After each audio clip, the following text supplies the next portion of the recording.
So I really got to ask, why are you actively advocating for more work to do in your already very busy profession?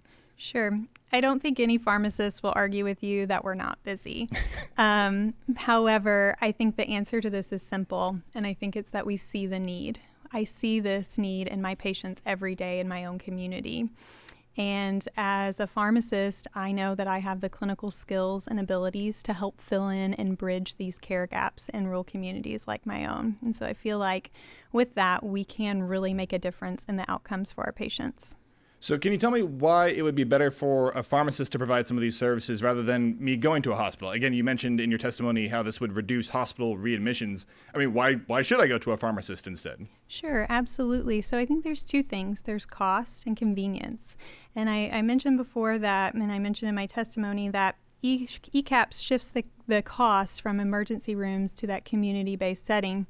And then it's the convenience factor, having access in our rural communities. In the community I live, the nearest emergency room or convenient care is 30 to 40 miles away, sometimes an hour, depending upon the patient's location. And so by being able to provide these services in community-based settings, I feel we can really reach a population of patients that may otherwise go without care. You're obviously very passionate about being able to provide care, about expanding care, and you've seen these giant gaps in the rural space in particular.